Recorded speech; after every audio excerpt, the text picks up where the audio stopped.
Merci Juliette, bonjour à tous. Donc je vais commencer ma présentation par vous parler d'un voyage Lean. Donc, c'est mon voyage personnel au travers de l'entreprise, au travers de mes collaborateurs.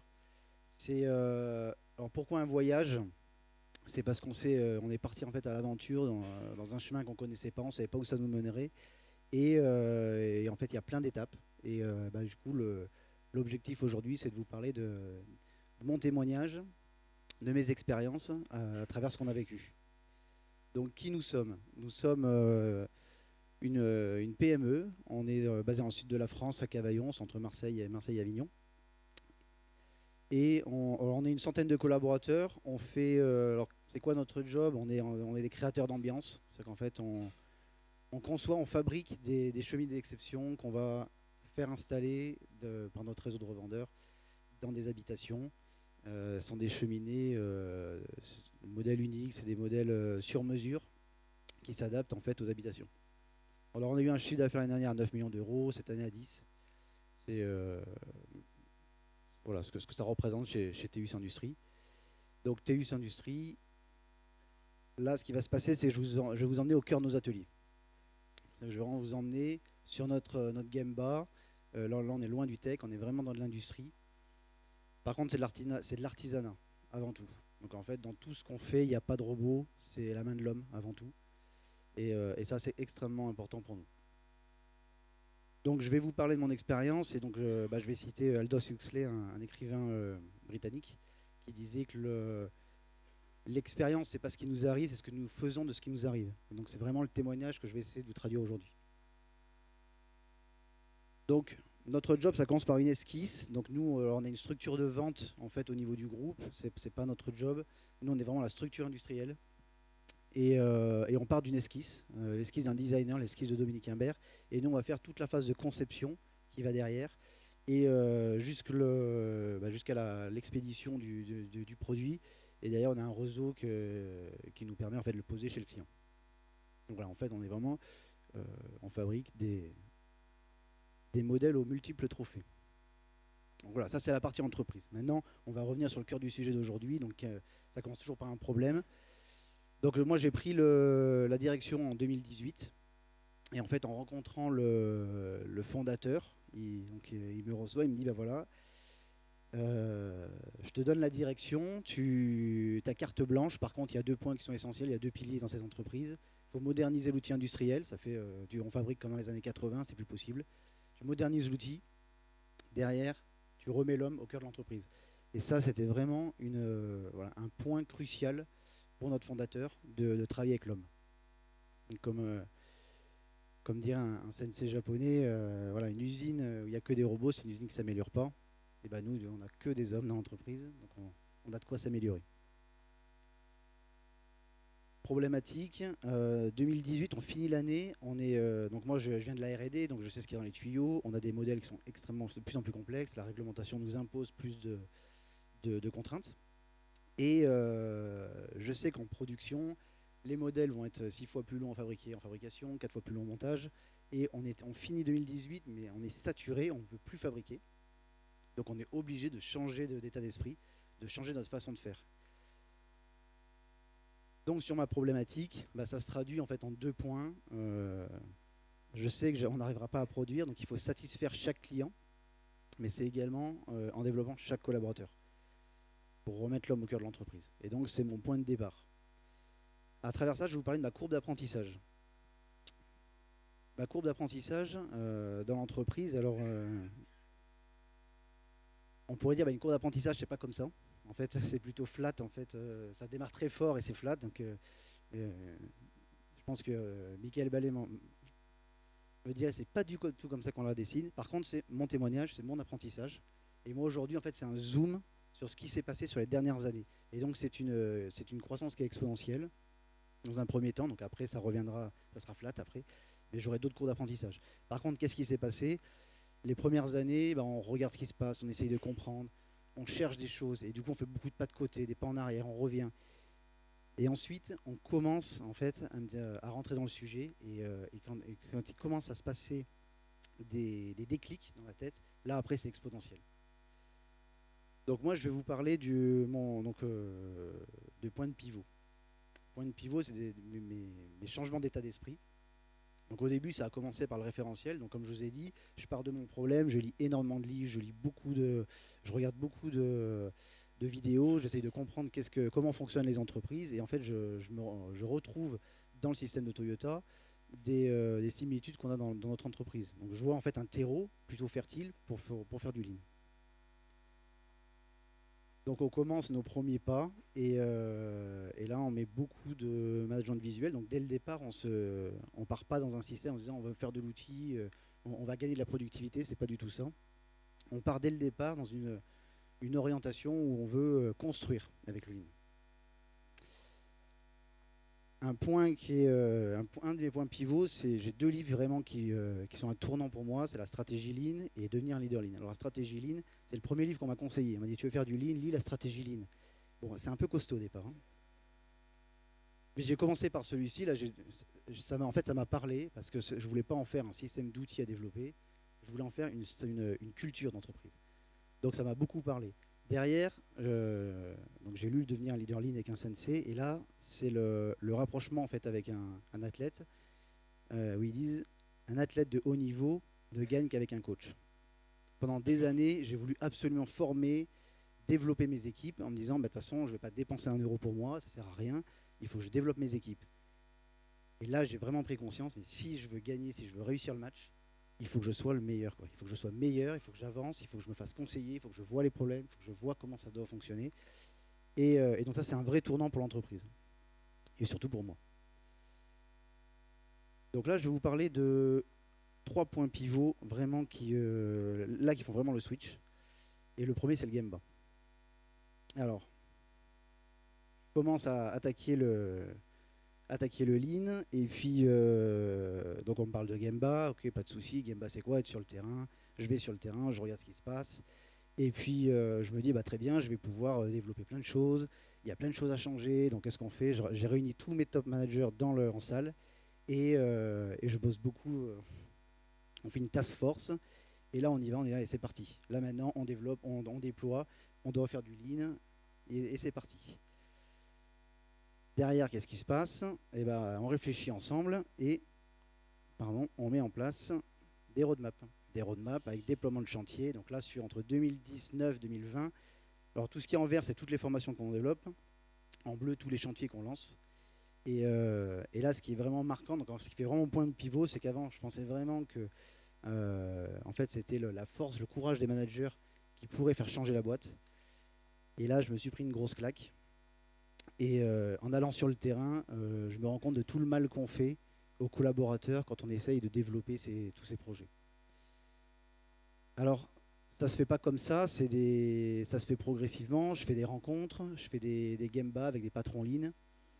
Et je continue à lire des livres, parce que du coup, la stratégie lean, ça fait la 5e fois que je le lis. Le devenir un leader lean, c'est la 3e fois. Et en fait, en relisant ces bouquins, et en fait, notre courbe d'apprentissage aussi, ça croît. En fait, on comprend des choses qu'on n'avait pas vues auparavant, et on voit d'autres choses. Donc, je repars sur le terrain et j'essaye de comprendre ce qui se passe. Là, je me fais accompagner, j'essaye de voir différemment comment on peut prendre le problème. Et en fait, c'est vraiment quand on va sur le terrain et qu'on regarde ce qui se passe, là, on se rend compte de l'écart que l'on a entre les projets qu'on lançait et ce qui est sur le terrain. Donc typiquement, je me souviens d'une petite anecdote, on lance un SMED sur une ligne de peinture, il fallait vraiment gagner du temps. On arrive à gagner, 13 minutes, on était super contents. Les collaborateurs qui viennent me voir, qui me tapent dans le dos en disant t'es bien gentil, mais en fait si on change un peu notre geste là, on gagne une demi-heure. Ok, on reprend tout à zéro, on repart.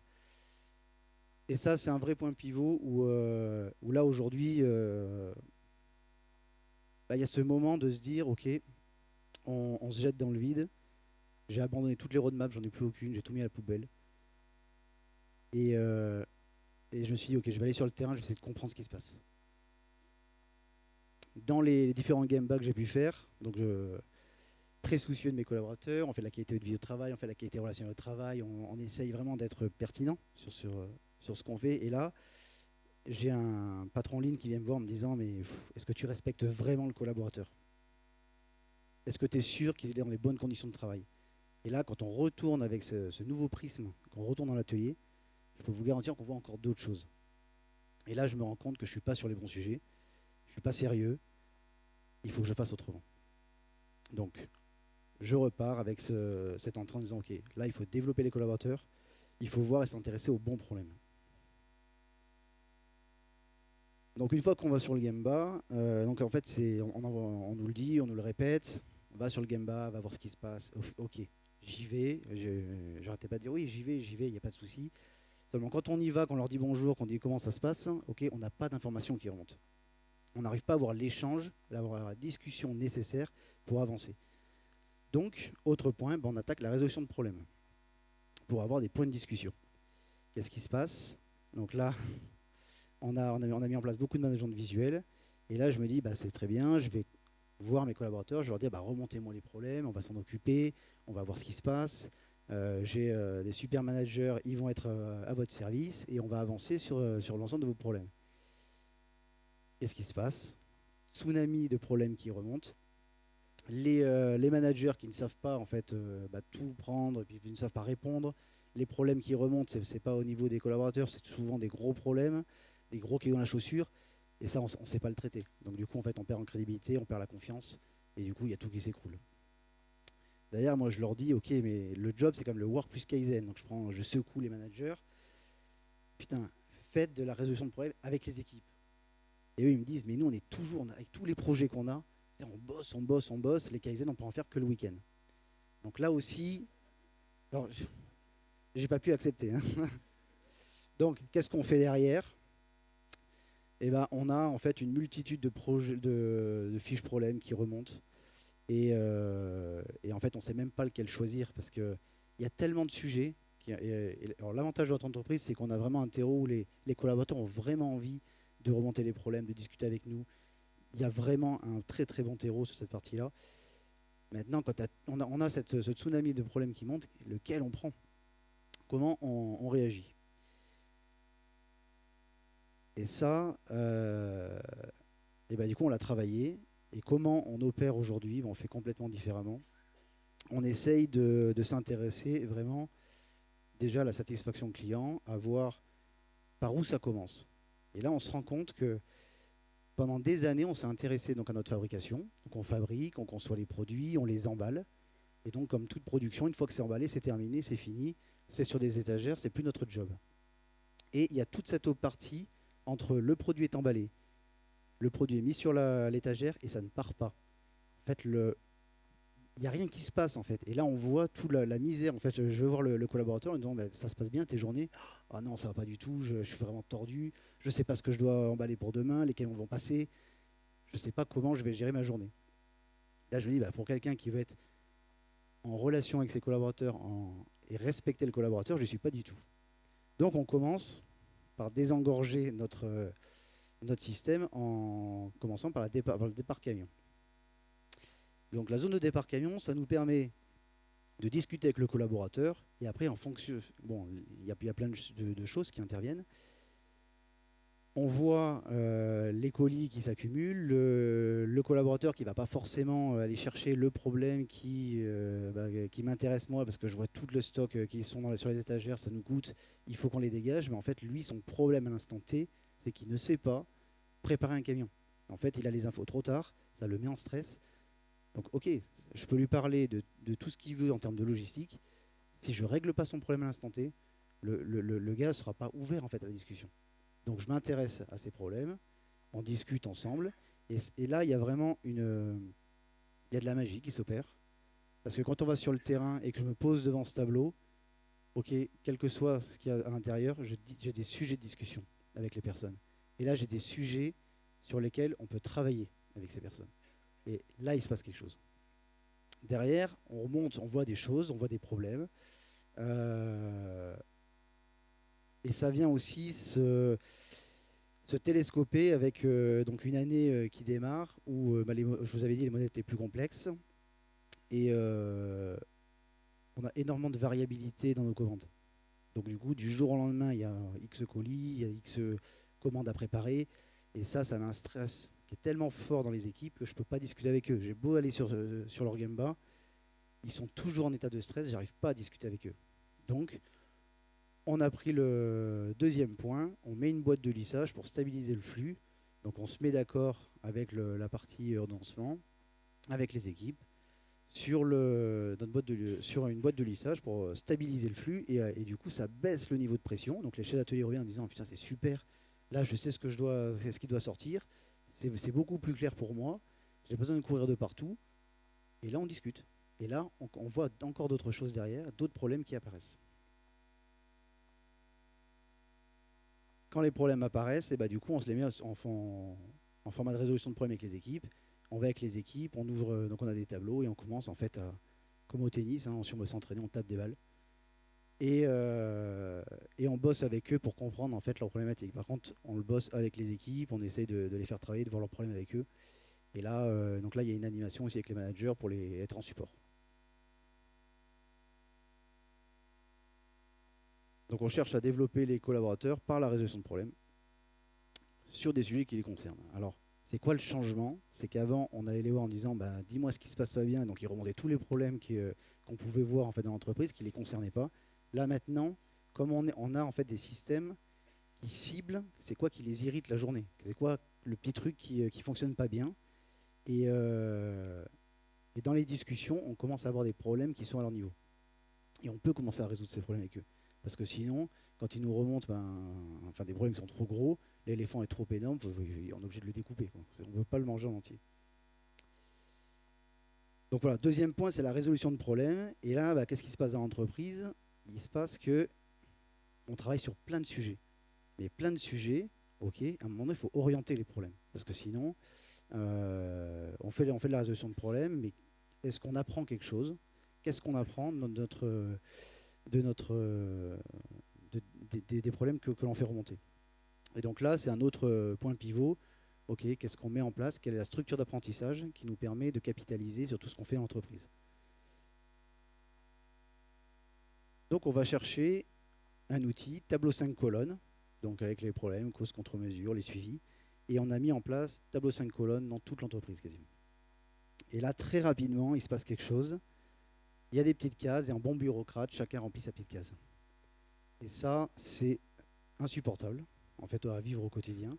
Là, je me rends compte du mal qu'on est en train de faire. Et là, je dis non, là, c'est pas possible. C'est pas comme ça qu'on bosse. Donc, en fait, on met en place maintenant des bacs à sable. Et en fait, on s'entraîne. On tape des balles avec les équipes sur la problématique. Qu'est-ce qui se passe? Ok, il y a peut-être certaines causes qui remontent, des contre-mesures. Et on réessaye, on fait des boucles. Une fois qu'on a vraiment enquêté sur le problème, là, on le retranscrit sur un outil d'apprentissage qu'est le tableau 5 colonnes. Mais il nous sert d'apprentissage, il ne nous sert pas de résolution de problème. Ce tableau 5 colonnes, ça permet juste de formaliser finalement la problématique que l'on a rencontrée, les causes qu'on a pu suivre, est-ce que c'était les bonnes, et ça nous permet d'échanger en fait avec les collaborateurs. Mais le point crucial dans la résolution de problèmes avec les équipes, c'est le bac à sable. Et ça, ça a vraiment aussi changé notre état d'esprit sur la résolution de problèmes. Donc après, il se passe plein de choses dans la résolution de problèmes, mais à un moment donné, il faut qu'on les oriente. Et ça, c'est comment on fait collaborer les patrons de fonction pour éviter de s'égarer et être sur le bon challenge. Donc, on a toute l'année, en fait, on a accumulé énormément de retard. Et donc, j'appelle les clients pour essayer de comprendre qu'est-ce qui se passe, quel est l'impact pour eux. Et en fait, l'impact du retard est extrêmement fort. Parce qu'eux, ils ont des plannings de pause. C'est très compliqué pour eux à gérer. Donc, ils me disent, mais s'il te plaît, sauve-nous. On doit avoir 0 retard parce que c'est trop perturbant pour notre business. Donc, on oriente les challenges de l'entreprise en disant, OK, pas de souci. Là, il y a un challenge. Là, on doit travailler sur nos retards. Et du coup, on crée en fait donc un tableau de contribution où on échange en disant, bah voilà, on a un challenge. Qu'est-ce que ça signifie dans l'ensemble de vos services? Alors là, on pourrait dire, c'est assez bureaucrate de remplir effectivement ce tableau-là, mais en fait, c'est l'échange qu'il y a derrière. C'est la conversation qu'il y a derrière. Et là, pas plus tard que la semaine dernière, on commence à bosser sur un sujet de team leader. Et là, en fait, on dit, la production qui dit, moi, il faut que je développe un team leader. Et la RH dit, oui, tu travailles dessus, attends, ça m'intéresse, il faut que je vienne. Attends, au lieu de travailler sur le projet X, peu importe, ok, je vais réorienter l'ensemble de mes tâches pour pouvoir venir t'aider. à travailler sur ce sujet de team leader. Et comme ça, en fait, on tape des balles ensemble régulièrement pour en fait en faire un système aussi d'apprentissage et pouvoir en fait avoir les bonnes conversations avec nos managers. On apprend à collaborer, à engager donc des conversations avec l'ensemble des services. Donc comment on construit notre système d'excellence? Eh bien, tout simplement, en fait, donc on se rapproche de l'échafaudage de la maison TPS et en fait, il se passe ce qu'on met en place. Ça nous permet de travailler sur la satisfaction client, la satisfaction des collaborateurs, tout ce qu'on a vu. Ça nous permet de travailler sur la confiance mutuelle. Le juste à temps, on met en place le flux tiré, on lisse notre flux. Par contre, on se rend compte qu'à un moment donné, tout ça c'est instable et il faut qu'on arrive à trouver un équilibre. Ça ne sert à rien. En fait, on va sur le terrain, on se dit bah, ok, on pourrait faire plus de flux tirés, plus de lissage, etc. Mais on n'est pas assez fort sur le pilier du judoka. Donc si on veut un équilibre dans tout ce que l'on fait, il faut qu'on bosse plus sur notre judoka. Et notre judoka, ça passe, c'est notre prochain step, nos team leaders. Ils sont pas assez, c'est pas suffisamment développé. Il faut qu'on bosse un peu plus sur ce sujet. Il faut qu'on soit beaucoup plus précis. Il faut qu'on arrête de faire semblant. Un team leader, et ben c'est pas naturel. Donc quand je commence à en discuter avec le service RH, je suis en train de me rendre compte qu'on est en train de développer des petits chefs. Ok, c'est pas du tout ça qu'on veut.